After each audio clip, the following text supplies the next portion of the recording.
closer and listen carefully. You don't suppose I'm dying because I want to, do you? My family, the men all die suddenly. Always have, always will. Doctors can't explain it. Lots of things doctors can't explain. Now, when it comes to dying, it's like everything else. If you want a thing done right, do it yourself, I always say. You can't trust anyone with the details, especially these days with the kind of help you get. Howard Williams speaking. Use your own judgment for once and don't call me back. I'm busy dying. Yes, I said dying. Goodbye. Now you listen, and listen carefully.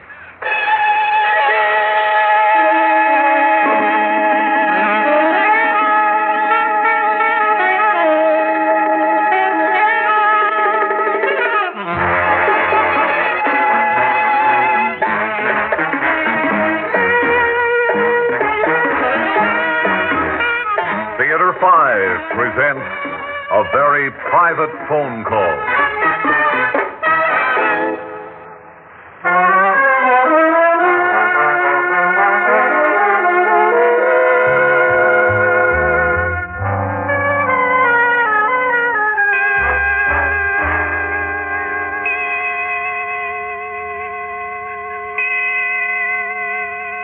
Nurse Evans, Dr. Barlow has been in my husband's room more than an hour.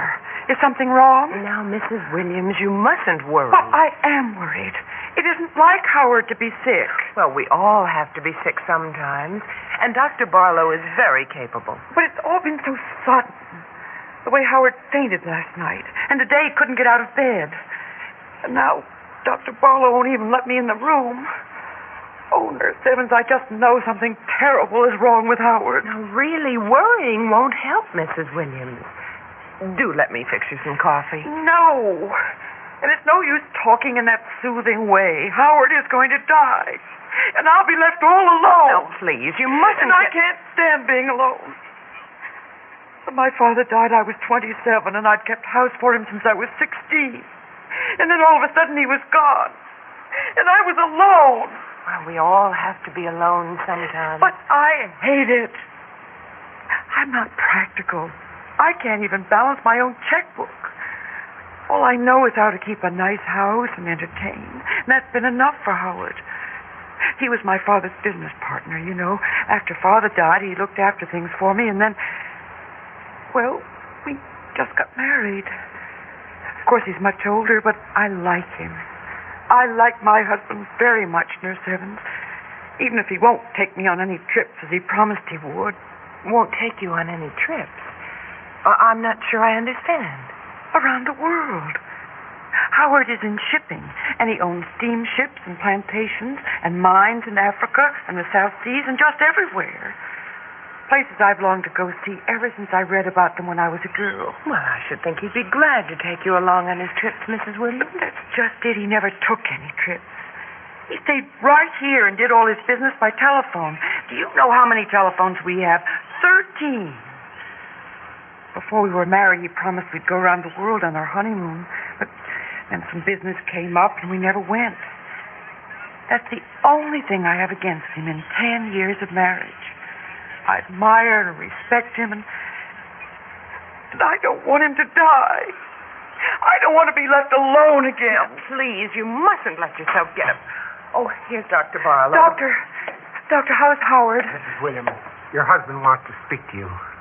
You must be very brave. You mean he's going to... I'm sorry to say it's only a matter of time, perhaps of minutes. No. He wants some last words with you. Now be strong and don't upset him. I'll try. Good. Go in now. He's waiting for you.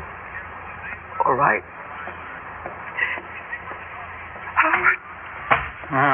There you are. Took you long enough. I suppose that quack Barlow told you. Oh, Howard, please don't die. Don't go away. Don't leave me all alone. Laura, stop that confounded blubbering. Yes, Howard. I hate crying women, so control yourself. Yes, Howard. Yeah, that's better. Now listen to me. You see those 3 phones on my bedside table? Yes. The black one for your European calls.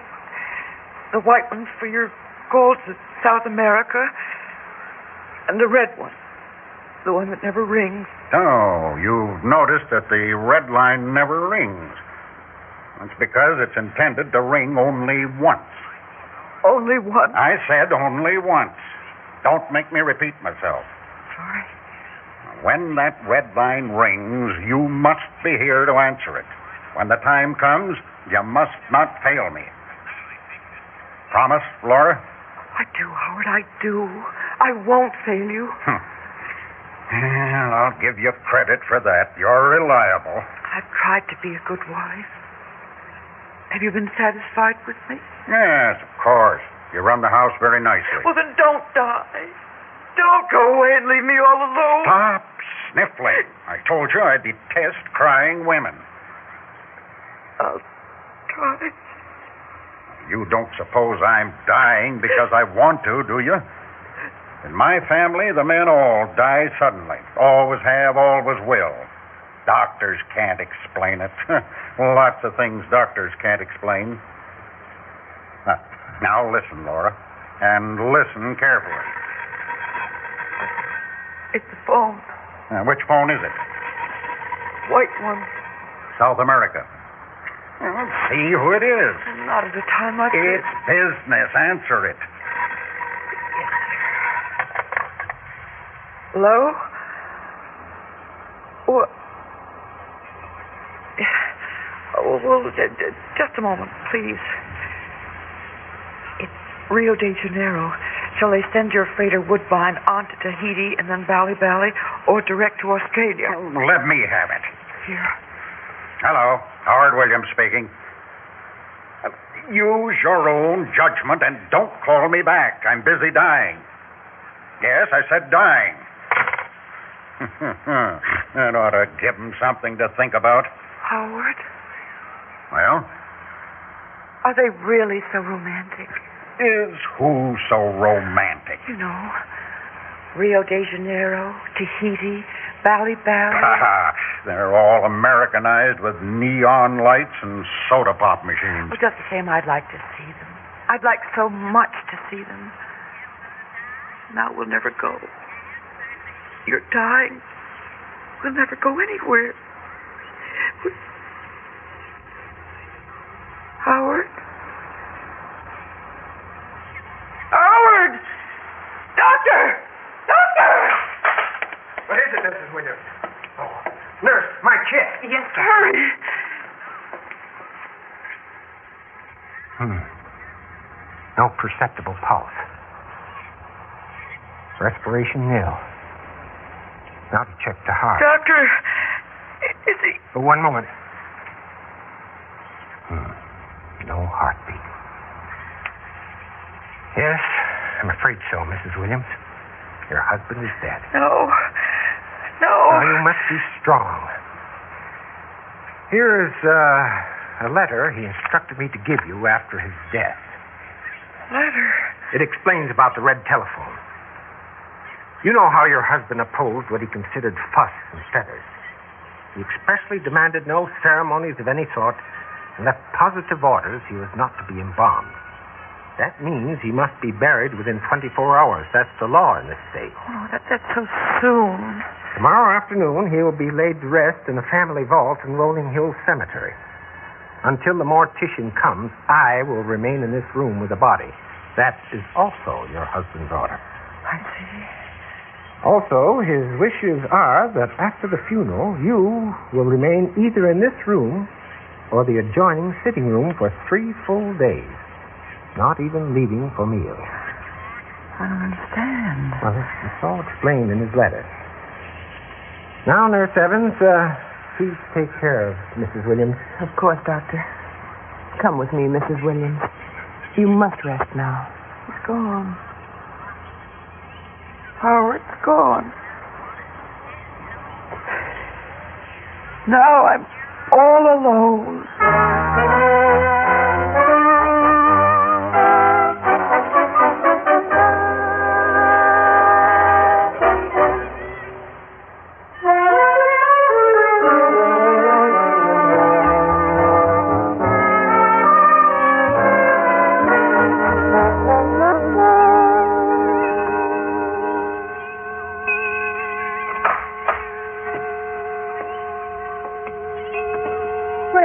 Here we are back again, Mrs. Williams.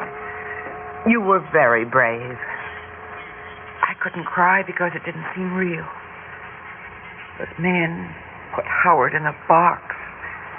Put the box on a stone shelf in the mausoleum. And they put a slab in front of the box. We all went away and left him there.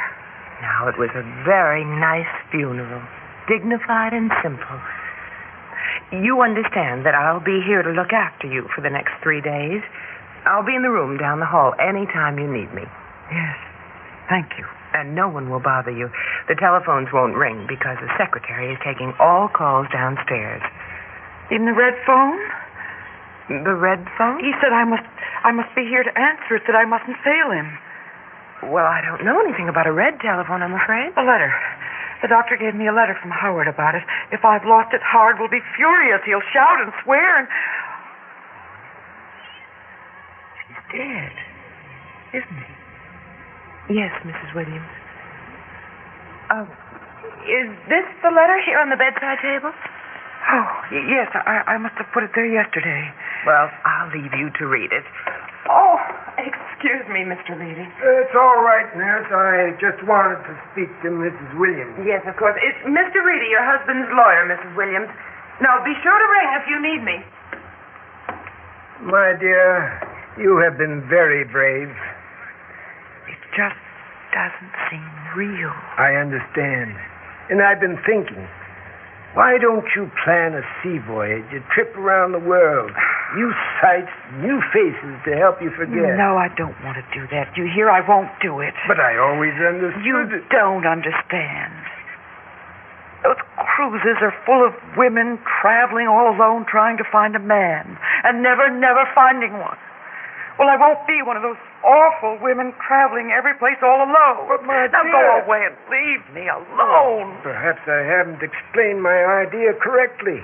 I'm sure our Mr. Roberts can do it better. I'll send up Mr. No, I just want to be left alone. Oh, Howard, why did you have to die? Why?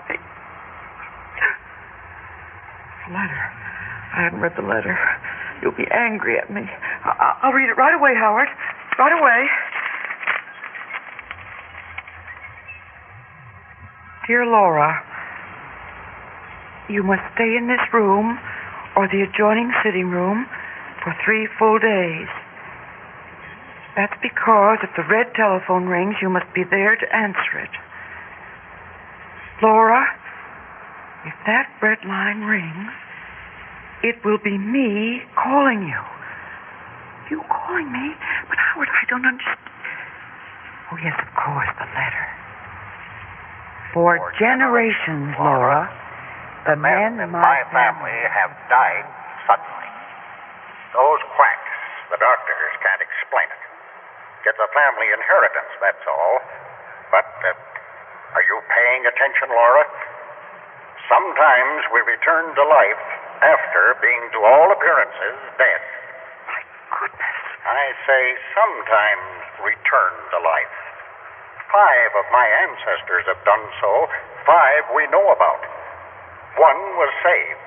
The others were found with their fingernails ripped off, trying to claw their way out of their coffins. Their bodies were twisted and contorted. Oh, how awful. This must not happen to me. You must not let it happen. That red telephone, it connects to the family mausoleum. As I am laid to rest, the mortician will plug in a wire connecting the red phone to a microphone in the lining of my coffin. If I so much as whisper, the red telephone will ring like a fire alarm, and you'll answer it. Do you understand, Laura? Yes, I do understand. Oh, if you hear the phone ring, I will be calling. Answer at once. Then contact Dr. Barlow and the mortician. All 3 of you will rush to the family vault to rescue me. So, Laura, stay close to the red phone. It may ring. I may return to you. For the last time, are you sure you understand? Yes, I do. Oh, please come back, Howard, please. Maybe you're there now, trying to speak. Howard, can you hear me? Howard, are you there? Howard, please speak to me. He doesn't answer. It's too soon. I'll wait. Hello? Mrs. Williams? May I come in? Who is it? Well, Mrs. Williams, I hope you'll forgive me for barging in like this, but Mr. Reedy feels it's important. I'm Lawrence Roberts. Lawrence Roberts? Yes. You see, I've handled most of Mr. Williams' legal business this last year. I'm one of the junior partners. You're one of the junior partners of the law firm? That's right. They gave me a partnership as a present for my 40th birthday. I'm the firm's foreign expert. Could we talk, Mrs. Williams, in the next room, perhaps? Well, I suppose we could. Good. I have some papers to show you. Well, I don't really feel like talking about business now, Mr. Roberts. Oh, of course not. I do understand. However, on the other hand, it'll help take your mind off what's happened. Well, if you think so. I do, definitely. Here, shall we sit here? Right. Now, here's the situation. You've just inherited a rather large business enterprise, Mrs. Williams. All over the world there are mines, plantations, shipyards that belong to you. There are? There certainly are. And Mr. Reedy thought that this would be a perfect time for you to take a long No, trip. I told him I won't. But, Mrs. Williams... I'm not going to be a middle-aged woman all alone with a lot of other middle-aged women on one of those trips. I just won't do it. If I have to be alone, I'll stay all alone right here. But you won't be alone. The firm wants you to inspect your various holdings around the world. Naturally, we don't expect you to visit all those places by yourself. I'll be your guide. You'll go with me? All around the world.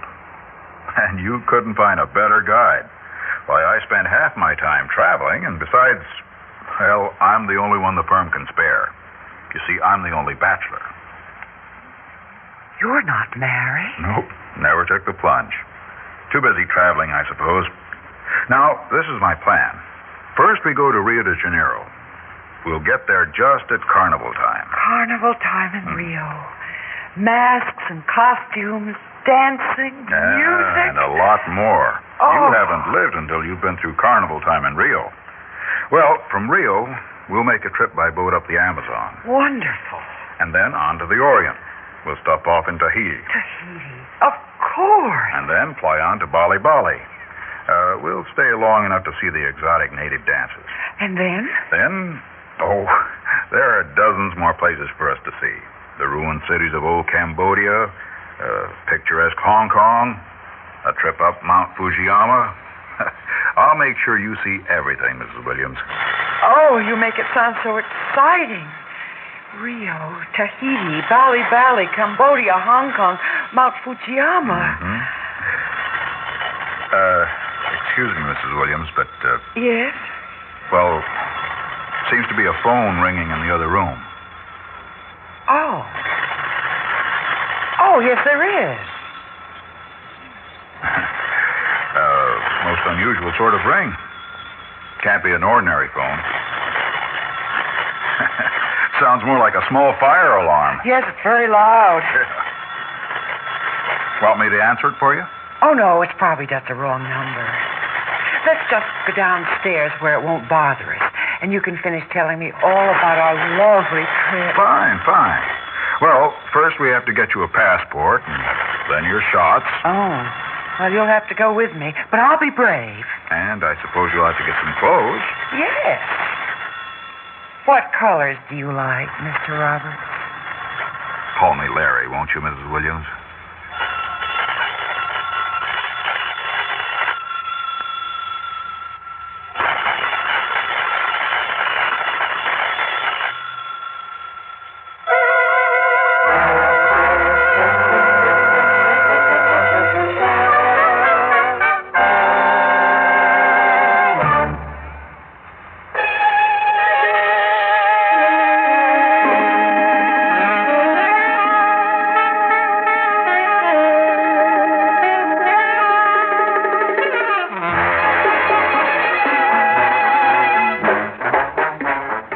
Theater 5 has presented A Very Private Phone Call, written by Robert Arthur and directed by Harry Nelson. In the cast, Joyce Gordon, Ben Yaffe, Gertrude Warner, Hal Burdick, and Ralph Camargo. Audio engineer Marty Folgia. Sound technician Ed Blaney.